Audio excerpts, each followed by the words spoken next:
Okay, so ain't that a way to start it off? okay, so things that people did not tell me about having a baby was those contractions are serious. Like they say, oh, really serious period cramps. No, bitch, those are death cramps.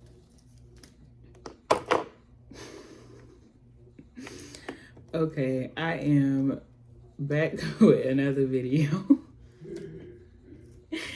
And I'm just going to talk about things that people did not tell me about having a baby. Because there's a lot of things that you should know that's going to change about your body, mentally, like physically your body, mentally, and just everything.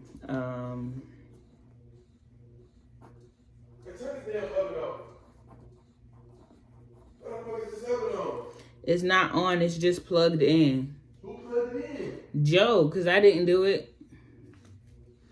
It's not it being plugged in, it's when it's on. It doesn't need to be on at all. I'm not paying this shit. Okay, can you stop talking? I'm making a video. Yeah, I ain't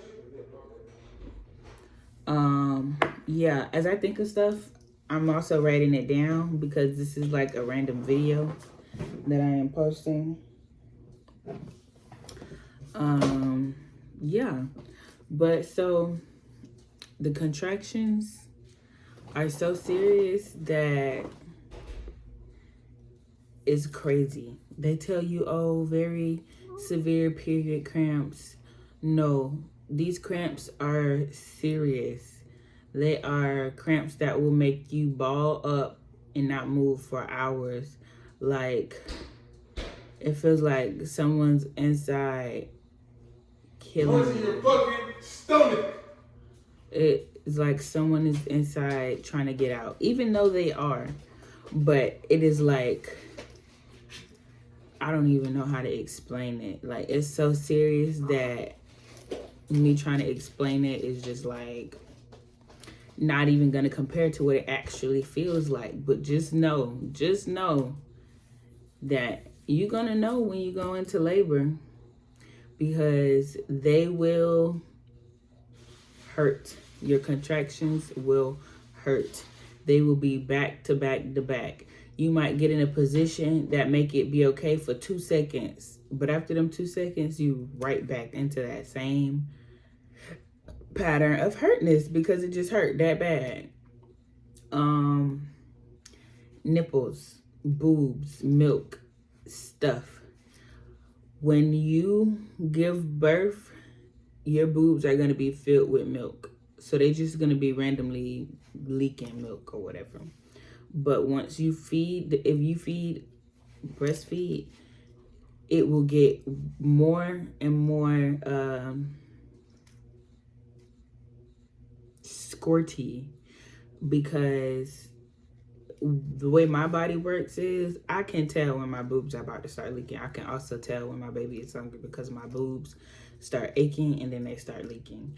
And leaking is like a literal understatement because they be squirting milk, like from multiple angles though. Like it's 3 things that'll just pew, pew, pew. Imagine biting a hole in the bottom of this water bottle and just squeezing it. That's how my milk come out. It don't be shooting all the way across the room, but it be like, it be getting a far distance. So leaking is no leaking. It'll leak after it stops squirting, but that's after it relieves some of the pressure from the milk in your boobs. It'll start squirting. I mean, it'll start leaking, but at first it starts squirting. But that's just my body. Everybody's body may be different or whatever. Bleeding after you give birth. My baby is going to be a month and 2 days, and I'm still bleeding. But it's not bleeding how it was when I first gave birth. And bleeding is also an understatement, because while you're in the hospital, you're going to be having the most disgustingest period you have ever had or you could ever imagine. Now, I didn't tear when I had my baby. If I got stitches, but it wasn't because I tore. It's because my doctor was pulling open my junk. And I guess her nails may have dug a hole. I don't know. But because I noticed that when I was like feeling down there after, like I didn't feel down there right after I gave birth. Like I waited because I didn't want to like infect it or nothing like that.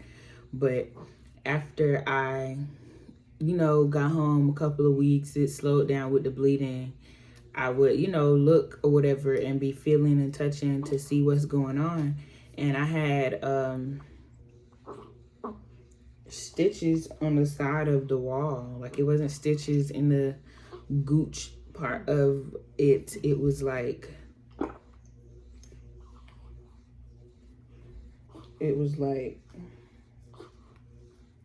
ew, ew, ew, ew, ew. She had threw up in the, anyways, she threw up. But she, yeah, my boobs were spreading really bad. Oh, I was at the bleeding. Okay, the bleeding. Bleeding is disgusting. I would insert a video of what came out, but that's a lot of information. That is a lot of descriptions and pictures. It's just too much. It's nasty. Moral of the story, be prepared for not only blood to be coming out, there will be slight blood clots that come out and big blood clots. Like the blood clot that came out was not the size of my palm, but like decent size. And I was just like, nurse, what is this? I thought I had twins coming out. But and every time you stand up, just like with a period, after laying down, you're gonna have a bunch of blah, blah, blah, blah, blah. And then after, you might be peeing on yourself. Or not on you. Like, you're gonna be trying to get to the bathroom, of course, but like, you might not make it 50% of the way. Like the little last bit gonna make it to the toilet, but the rest of it is not. But they give you like pads to put on for the blood. So the pad gonna catch most of it, like 20 to 30%. The rest of it drip down your leg, and the last little percent also gonna go in the toilet. So yeah, and about the epidural, I'm gonna tell you how my epidural experience went, just because like it wasn't as bad as people make it. He didn't show me the needle. Didn't ask to see the needle, because I'm gonna do a story time about how my pregnancy went, but I'm gonna just tell y'all about the epidural right now. So as far as the epidural goes, I was at the hospital by myself when I got the epidural, and my mom and my baby's father didn't show up until after I got that epidural. Like right after the epidural was in my back, that's when they showed up. But in the between time of the epidural, they gave me lidocaine to numb my back, the spot where they were going to put the epidural. Then once the lidocaine kicked in, they gave me the epidural. Now, people say the epidural is real thick, real big, but the scar for my epidural was not big at all. It looked like a little old back acne bump scar or something. I don't got back acne, but I just know people who do, and it just looked like a little dot. So I didn't think it was that big, but from stories with other people, they say the needle is really big. Like, if I'm not over exaggerating, they probably said the needle was like really long and really thick, but I've never seen the epidural needle. But after he put the lidocaine in and it numbed my back, he put the epidural and, you know, taped it to where it was gonna be, etc., etc. I laid down and waited for waited for it to kick in. No, he was like, do you feel a burning or a something? And I said no. And then I started to feel my legs go numb because I couldn't feel my toes. So when I went to lay back in the bed, I'm using the little side pieces where you like can lift up, pull up, whatever. I'm using that to lift up because at this point I can't feel from my lower half of my stomach down. So I get into the bed and I'm telling y'all, the epidural helps so much that it's crazy. Like, I was in so much pain. Like, I couldn't even smile or laugh or do anything of this sort because I was in so much pain. But after the epidural, it helped a lot. Like, my legs felt like they had just smoked some weed. That's how good it felt to get the epidural in. And when I went to go push, I didn't know I was even pushing, first of all. Second of all, I didn't know I was pushing. I mean, I was pushing like, but I couldn't feel anything coming out because I didn't know I was pushing. But yeah, as far as the baby, it's not really that bad. They sleep a lot when they first come out, so you don't necessarily have to deal with being up and all of that because they sleep a lot. And you're gonna be like, oh well, you sleep, I sleep, so type stuff. And you know, you get the whole, they usually give you 3 months to be off, but people usually only take like a month off.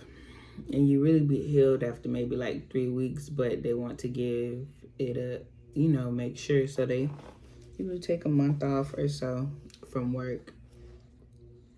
I took I'm still off right now. My baby's about to be a month and 2 days, but I am actually looking for a job because she's getting big and she will need things and I will need things too. And it's 2022, baby. We on to rich things. We not doing the same thing we was doing in 2021. Even though I was in my bag in 2021. I was living my best life 2020, 2021. But you know, things happen. But I gotta get back to it. I'm gonna get back to it. I'm getting get back to it. Most definitely getting back to it. Yeah, but the after contractions are not as bad as the original contractions. They still hurt, but they not as bad as that. It don't feel like you giving labor again. Like, and you will understand what I'm saying when it's the time to do the things, do the do's. And I'm glad I had this experience to prepare me for my next experience, which will not be happening anytime soon. But,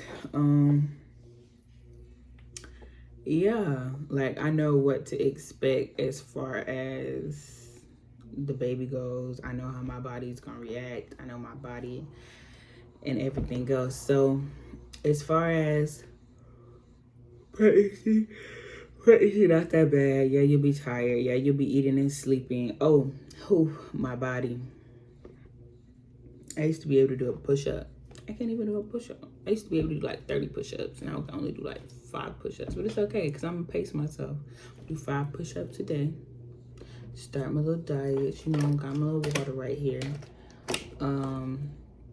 You know, start small, and then I'm going to slowly get back up into it to be able to get back to where I was. But this time, you know, got the curves or whatever. So I'm gonna be toning basically because I like the weight that I'm at right now. I like everything about my body. I just want to tone it to make sure that one, it's not all flabby and that it stays, because who wants a flabby body? Not saying anything about the women who do have, you know, looser skin than other pregnancy experiences. But yeah, my pregnancy was not a bad experience, especially after the epidural. It was not a bad experience. Like, the epidural had me feeling right. I wonder what epidural would feel like if, like, you got an epidural in your whole body.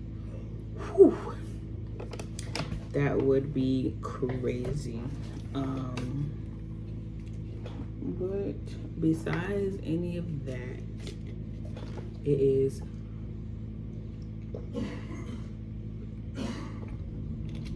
pregnancy is not a bad experience. Making sure you have a partner that's supportive and helps you and knows that babies, basically, choose your partner. Just like you can choose who you want your friend to be, choose your partner, because your partner has a lot to do with how you perceive your pregnancy, your baby. Well, it ain't not gonna really affect your baby, but like, as far as how much sleep you get, how much stress you under while having the baby, that has to do with your partner. Because if you got help, it'll be easier. If you don't got help, it'll be harder, depending on if you got supportive family, a family that's willing to watch the baby, and, you know, everything else. So just pick your partner. Like how you pick your food, be picky about that, because you will have to spend 18 years communicating with them in a good, non-toxic manner. So making sure you choose your partner, making sure you do things the proper way has a lot to do with everything. Oh my God, I'm so tired. But yeah. Yep. But I'm gonna do, if y'all want to have a pregnancy story, then let me know, because, or if there was questions that I did not answer, because I know a lot of people may be curious. Girl, your neck is dirty. I know people may have questions, or there may be questions that I skipped over, because I had a whole list of stuff in my head that I hadn't gotten to write down, but he came here interrupting me, so I forgot like half of it and only got the 3 main things that I was just like, what? It's nasty. And everything else. But yeah, if y'all got questions, just let me know and I'll answer them.